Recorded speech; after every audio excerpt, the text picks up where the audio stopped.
वर्ष की इस पवित्र भूमि को नमन करते हुए तिरंगे झंडे को नमन। इस खूबसूरत सभा के साक्षी हर एक कदम को मेरा हार्दिक नमन, वंदन, अभिनंदन। मैं अर्जुन सिंह, बीए तृतीय वर्ष का छात्र, राजकीय महाविद्यालय बदायूं, नेहरू युवा केंद्र, जनपद बदायूं। आज के विषय G20 लक्ष्य और संभावनाओं पर उपस्थित हूं अपने उद्बोधन के साथ। मेरी मातृभूमि भारत, जो मानव सभ्यता के इतिहास की आरंभिक 3 सहस्त्राब्दियों अर्थात 3000 वर्षों के लगभग संपूर्ण कालखंड में विश्व की सबसे समृद्ध अर्थव्यवस्था रही, जिसकी सिंधु घाटी की समृद्धि का शोर मेसोपोटामिया और मिस्र ने सुना, जिसके उत्पाद व हस्तशिल्प का डंका पूरे रेशम मार्ग में बसता था और जिसके पश्चिमी तट समुद्री मार्गों के जरिए पूरे विश्व की अर्थव्यवस्था की धुरी बन गए। आज वही भारत फिर से जाग उठा है G20 जैसे वैश्विक स्तरीय सम्मेलनों की अध्यक्षता के साथ। आज वही भारत फिर से जाग उठा है विश्व भर की सबसे तीव्र गति से बढ़ती हुई अर्थव्यवस्था के साथ। आज वही भारत फिर से जाग उठा है विक्रमादित्य के विक्रम और चाणक्य के बुद्धि विवेक के साथ। वही भारत एक बार फिर से जाग उठा है एक नई ऊर्जा और चेतना के साथ। भारत जाग उठा है मेरे, आपके, हम सबके भीतर। महोदय, अगर बात भारत की आर्थिक प्रगति की हो तो इसमें सबसे ज्यादा जो इसके 2 महत्वपूर्ण यानी मूल मंत्र हैं, मैं उन पर प्रकाश डालना चाहूंगा।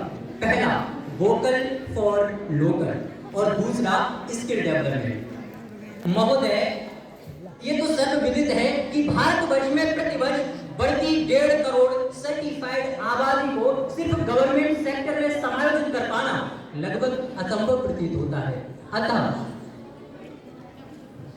अतः हमें चाहिए कि हम गवर्नमेंट सेक्टर पर निर्भर ना होकर कुछ स्किल डेवलपमेंट यानी कौशल विकास की तरफ बढ़ें। महोदय, अगर मैं कौशल के महत्व पर प्रकाश डालूं तो अगर मैं आपको 1 गिलास मिट्टी दूं और इस 1 गिलास मिट्टी की कीमत आंकूं 100 रुपए, तो क्या आप उस 1 गिलास मिट्टी के खरीदार बनना चाहेंगे? निश्चित तौर पर नहीं।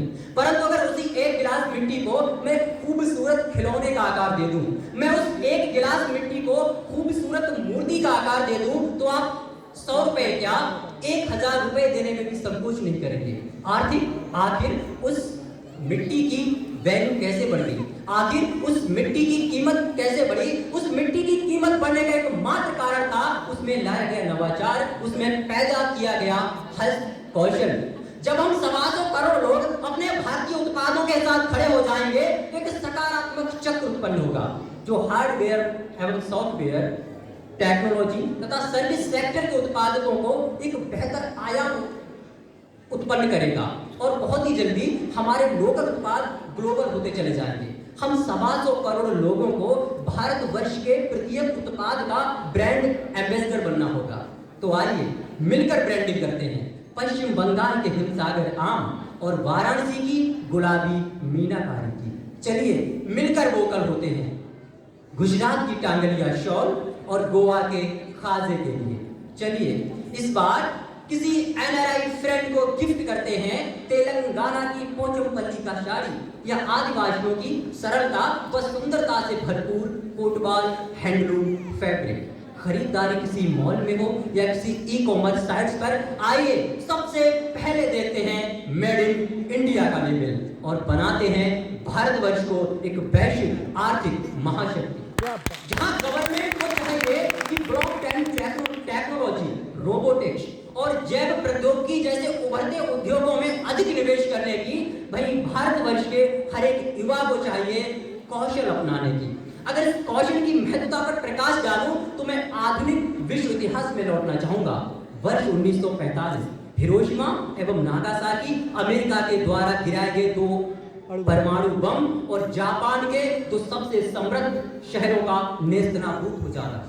परंतु जापान की सरकार ने बहुत तीव्रता दिखाते हुए 1962 में कौशल विकास अभियान छेड़ दिया और आज उसी का परिणाम है कि जहां जापान के बच्चे STPW के पीरियड में इलेक्ट्रॉनिक डिवाइसेस बनाते हैं, तो वहीं जापान आज विश्व की तीसरी सबसे बड़ी आर्थिक महाशक्ति है।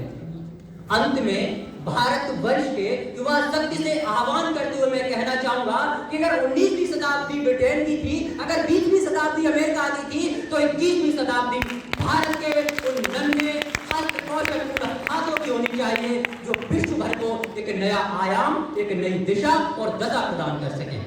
अंत में कुछ पंक्तियों के साथ अपनी वाणी को विराम देना चाहूंगा। यह पवन परम अनुकूल देख, यह देख भुजा का बल था, तू चले बेड़ियां तोड़ कहीं, रोकेगा आकर कौन रहा, डगमग धरणी पर गमित तेज, सागर पारे शाह डोल, उठ जाग समय अवशेष नहीं, भारत माँ के शार्दुल बोल, भारत माँ के शार्दुल बोल। धन्यवाद। स्वराज जिंदाबाद। बहुत सुंदर। जैसा कि आपको गरिमा में उपस्थिति हमारे मुख्य अतिथि श्री लोक लेखा अधिकारी श्री केशव कुमार जी भी मौजूद है। एक बार जो